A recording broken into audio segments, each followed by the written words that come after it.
Hello everyone, ಇದು ನಿಮ್ಮ ನೇತ್ರ. ಥ್ಯಾಂಕ್ ಯು ನನಗೆ ಸಪೋರ್ಟ್ ಮಾಡ್ತಿರೋರು ಎಲ್ಲರಿಗೂ ಇದೇ ಥರ ಸಪೋರ್ಟ್ ಮಾಡಿ.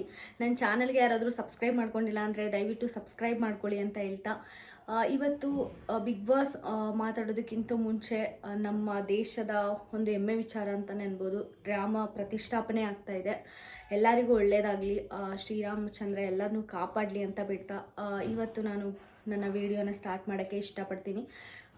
Big Boss first promo, most of the members ಈ ಪ್ರೋಮೋಗೆ ಕಾಯ್ತಾ ಇದ್ರಿ ಅಂತ ಅನಿಸುತ್ತೆ.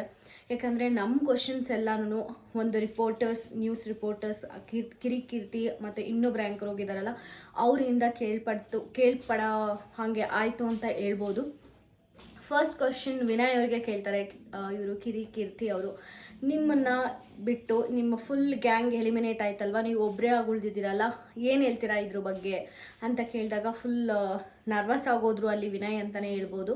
ಅವ್ರ ಮುಖದಲ್ಲಿ ಕಾಣುತ್ತೆ ಬೇಜಾರಾಗಿರ್ಬೋದು, ಇಲ್ಲಾಂದರೆ ಈ ಕ್ವಶನ್ಸ್ ನನಗೆ ಕೇಳ್ತಾರಲ್ಲ ನಾನೇನು ಮಾಡಿದ್ದೀನಿ ಅಂತ ಒಂದು ಜಿಗುಪ್ಸೆ ಆಗಿರ್ಬೋದು. ಅದು ಎದ್ದು ಕಾಣ್ತಾ ಇದೆ ವಿನಯ್ ಅವ್ರ ಮುಖದಲ್ಲಿ ಪ್ರೋಮೋಲಿ ಅಂತ ನಮಗೆ ಕ್ಲಿಯರಾಗಿ ಗೊತ್ತಾಗುತ್ತೆ. ಅಷ್ಟೇ ಅಲ್ಲದೆ ಇನ್ನು ಸಂಗೀತ ಅವ್ರಿಗೂ ಕೂಡ ಅಷ್ಟೇ. ನನಗೆ ಈ ಕ್ವಶನ್ ನನ್ನ ವಿಡಿಯೋ ಮಾಡಬೇಕಾದ್ರೂ ಕೂಡ ನಾನು ತುಂಬ ಸಲ ಹೇಳಿದ್ದೀನಿ ಅಂತಲೇ ಹೇಳ್ಬೋದು. ಪ್ರತಾಪ್ ಅವ್ರು ಹಿಂದೆ ಬಿದ್ದಿರೋದು ಸಂಗೀತ ಅವರು ವೋಟಿಂಗ್ ಬ್ಯಾಂಕ್ ಇನ್ಕ್ರೀಸ್ ಆದಮೇಲೆ ಅಂತ. ನೀವು ಅಬ್ಸರ್ವ್ ಮಾಡಿದ್ರೆ ಪ್ರತಾಪ್ ಅವರು ಮತ್ತು ಸಂಗೀತ ಅವರು ಮನೆಯಿಂದ ಆಚೆ ಹೋಗಿರ್ತಾರೆ. ಮನೆಯಿಂದ ಆಚೆ ಹೋಗ್ಬಿಟ್ಟು ಬಂದಾದಮೇಲೆ ಸಂಗೀತ ಅವರಿಗೆ ಪ್ರತಾಪ್ ಮೇಲೆ ಸ್ವಲ್ಪ ಜಾಸ್ತಿ ಪ್ರೀತಿ ಆಗುತ್ತೆ ಅಂತಲೇ ಹೇಳ್ಬೋದು. ಅದಕ್ಕಿಂತ ಮುಂಚೆ ಸಂಗೀತ ಅವರಿಗೆ ಎಷ್ಟು ಪ್ರೀತಿ ಆಗೇ ಇರಲಿಲ್ಲ. ಮತ್ತು ಪ್ರತಾಪ್ ಅವರಿಗೆ ಅಷ್ಟು ಏನು ಎಫರ್ಟ್ಲೆಸ್ ಆಗಿ ಹೋಗಿ ಸಪೋರ್ಟ್ ಮಾಡೋದಂತೂ ಸೀನೇ ಇರಲಿಲ್ಲ ಮುಂಚೆ.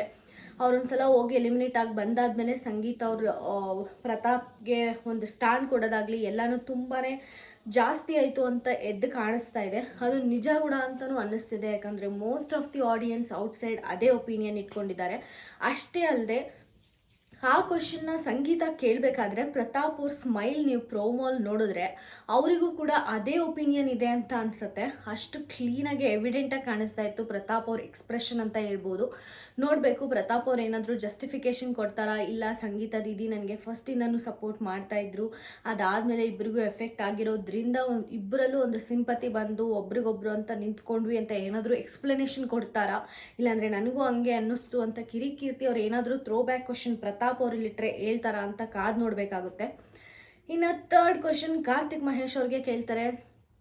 ಅವತ್ತು ಒಂದು ಗೊಂಬೆಗೆ ನೀವು ಸಂಡೇ ಎಪಿಸೋಡ್ ನೋಡಿದ್ರೆ ಒಂದು ಗೊಂಬೆಗೆ ಪಾಟ್ ಹಾಕಿಕ್ಕಿರ್ತಾರೆ. ಅದನ್ನು ಹೊಡೆದುಬಿಟ್ಟು ಕಾರ್ತಿಕ್ ಮಹೇಶ್ ಹೇಳಿರ್ತಾರೆ, ಸಂಗೀತ ಇಲ್ಲದೆ ನಾನು ಝೀರೋ ಅಲ್ಲ ಅಂತ ಪ್ರೂವ್ ಮಾಡ್ತೀನಿ ಅಂತ ಆಗಲಿ, ಇಲ್ಲಾಂದರೆ ಕಾರ್ತಿಕ್ ಇಲ್ಲದೆ ನೀವು ಝೀರೋ ಅಲ್ಲ ಅಂತ ಪ್ರೂವ್ ಮಾಡಿ ಅಂತ ಆಗಲಿ ಒಂದು ಓಪನ್ ಚಾಲೆಂಜ್ ಹಾಕಿರ್ತಾರೆ ಕಾರ್ತಿಕ್ ಅವರು. ಅದನ್ನೇ ಈಗ ಕೇಳೋ ಪ್ರಯತ್ನ ಪಡ್ತಾರೆ ರಿಪೋರ್ಟರ್ಸ್ ಅಂತ ಹೇಳ್ಬೋದು. ಕಾರ್ತಿಕ್ಗೆ ಕೇಳ್ತಾರೆ, ಝೀರೋ ಅಂತ ನೀವು ಪ್ರೂವ್ ಮಾಡಿದ್ರಾ, ಅವತ್ತು ಹೇಳಿದ್ರಲ್ಲ ಸಂಗೀತ ಇಲ್ಲದೆ ಕಾರ್ತಿಕ್ ಝೀರೋ ಅಲ್ಲ ಅಂತ, ಅದು ನೀವು ಪ್ರೂವ್ ಮಾಡೋಕ್ಕೆ ಪ್ರಯತ್ನ ಪಟ್ರಾ ಅಂತ ಕಾರ್ತಿಕ್ಗೆ ಒಂದು ಕ್ವಶನ್ ಕೇಳ್ತಾರೆ. ಇಲ್ಲಿ ನಾವು ಅರ್ಥ ಮಾಡ್ಕೊಳ್ಬೇಕಾಗಿರೋದು ಏನಂದರೆ, ಇವರು 3 pillars of the Bigg Boss house ಅಂತಲೇ ಹೇಳ್ಬೋದು. ವಿನಯ್ ಆಗಿರ್ಬೋದು, ಕಾರ್ತಿಕ್ ಆಗಿರ್ಬೋದು, ಸಂಗೀತ ಆಗಿರ್ಬೋದು. ಈ 3 ಜನ ಇರಲಿಲ್ಲ ಅಂದರೆ ಬಿಗ್ ಬಾಸ್ ಪೂರ್ತಿ ಸಪ್ಪೆ ಅಂತಲೇ ಹೇಳ್ಬೋದು. ಯಾಕಂದರೆ ಸಂಗೀತ ಕಾರ್ತಿಕ್ ಸಪೋರ್ಟ್ ಇಲ್ಲದೆ ಇನಿಷಿಯಲಿ ಅಂತೂ ವಿನಯ್ ಜೊತೆ ಹೋರಾಡೋಕ್ಕೆ ಸಾಧ್ಯನೇ ಇರ್ತಿರ್ಲಿಲ್ಲ ಅಂತ ಹೇಳ್ಬೋದು. ವಿನಯ್ ಸಂಗೀತ ಬಾಯಿನ ಮುಚ್ಚಿರೋರು. ಅಷ್ಟಲ್ದಲೇ ಇನಿಷಿಯಲ್ ಡೇಸ್ ಆಗಿರೋದ್ರಿಂದ ಸಂಗೀತ ಕೂಡ ವಿನಯ್ ಹಿಂದೆ ಹೋಗಿ ಜಗಳ ಮಾಡೋ ಸಾಹಸ ಮಾಡ್ತಿದ್ರು ಅಂತ ನನಗೆ ನಿಜವಾಗ್ಲೂ ಅನಿಸಲ್ಲ. ಅವರು ಒಂದು ಸ್ವಲ್ಪ ಸ್ಟ್ರಾಂಗ್ ಆಗಿದ್ದು ಅವ್ರ ಕಣ್ಣು ಎಫೆಕ್ಟ್ ಆಗಿ ಆಚೆ ಹೋಗಿ ಒಂದು ಸ್ವಲ್ಪ ಇನ್ಫಾರ್ಮೇಷನ್ ತಿಳ್ಕೊಂಡು ಬಂದು ಮತ್ತು ಸೊಸೈಟಿ ನನಗೆ ಸಪೋರ್ಟ್ ಮಾಡ್ತಿದೆ ಅಂತ ತಿಳ್ಕೊಂಡು ಆದಮೇಲೆ ಸಂಗೀತ ಅವರು ಸ್ಟ್ರಾಂಗ್ ಆಗಿದ್ದು. ಸೊ ಕಾರ್ತಿಕ್ ಇಲ್ಲದೆ ಸಂಗೀತ ಝೀರೋ ಅಂತಲೇ ನನಗೆ ಅನಿಸುತ್ತೆ.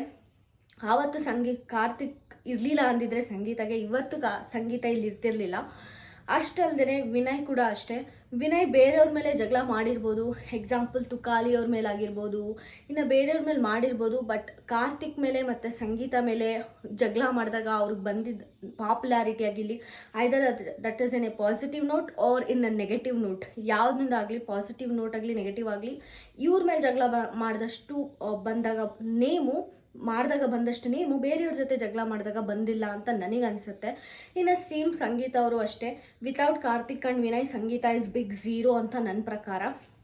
ಸೊ ಈ 3 ಜನನೂ ಇಂಟರ್ ಲಿಂಕ್ಡ್ ಆಗೇ ಇರುತ್ತೆ. ಈ 3 ಜನ ಪರ್ಫಾರ್ಮೆನ್ಸು ಕೂಡ ಬಿಗ್ ಬಾಸಲ್ಲಿ ಒಂದು ಬಿಗ್ ಕೀ ಪ್ಲೇ ಮಾಡಿದೆ ಅಂತಲೇ ಹೇಳ್ಬೋದು. ಸೊ ಈ 3 hard question, tough question, audience ಏನು ಕೇಳಬೇಕು ಅಂದ್ಕೊಂಡಿದ್ರೋ ಅದನ್ನು ಡೈರೆಕ್ಟಾಗೆ ಕೇಳಿದ್ರು ಅಂತಲೇ ಹೇಳ್ಬೋದು. ನೋಡೋಣ ಎಲ್ಲರೂ ಹೆಂಗೆ ಆನ್ಸರ್ ಮಾಡ್ತಾರೆ, ಕಾರ್ತಿಕ್ ಮಹೇಶ್ ಇದಕ್ಕೆ ಹೆಂಗೆ ಅವ್ರನ್ನ ಆನ್ಸರ್ ಮಾಡ್ಕೊಳ್ತಾರೆ ಅಂತ. ನನ್ನ ಪ್ರಕಾರ ಕಾರ್ತಿಕ್ ಮಹೇಶ್ ಅವರು ಡೌನ್ ಆದರು 2 ವೀಕ್ಸ್, ಐ ಅಗ್ರಿ. ಬಟ್ ಆದರೆ ಅದರಲ್ಲಿ ಸಂಗೀತ ಜೊತೆಗೆ ಇಲ್ಲ ಅಂತ ಅವ್ರು ಡೌನ್ ಆಗಲಿಲ್ಲ. ಒಂದು ಬೆಂಕಿನ ನಾಮಿನೇಟ್ ಮಾಡೋದಾಗಿರ್ಬೋದು, ಅವ್ರಿಗೆ ಮೋಸ್ಟ್ಲಿ ಏನು ನನ್ನ ಫ್ರೆಂಡ್ನೇ ನಾಮಿನೇಟ್ ಮಾಡೋದಲ್ಲ ಅಂತ ಒಂದು ಗಿಲ್ಟ್ ಇರ್ಬೋದು. ಮತ್ತು ಅದಾದಮೇಲೆ ಮನೆಯವ್ರು ಬಂದು ನಮ್ರತ ಅವ್ರ ವಿಚಾರ ಹೇಳಿದಾಗ ಅದು ಸೆಕೆಂಡ್ ವೀಕ್ ಒಂದು ಕ್ಯಾರೆಕ್ಟರ್ ಅಸೋಸಿಯೇಷನ್ ಆಚೆ ಆಗಿದೆ ಅಂದರೆ ಮನುಷ್ಯ ಕುಗ್ಗೋದು ತುಂಬ ಸಹಜ. ಈ 2 ಮ್ಯಾಟರ್ಗೆ ಕಾರ್ತಿಕ್ ಮಹೇಶ್ ಅಲ್ಲಿ ಇಲ್ಲಿ ಡಿಸ್ಟರ್ಬ್ ಆದರೆ ಹೊರತು ಸಂಗೀತ ಇಲ್ಲದೆ 0 ಆದರು ಅಂತ ಹೇಳೋದು ನಾನು ಒಪ್ಪಲ್ಲ.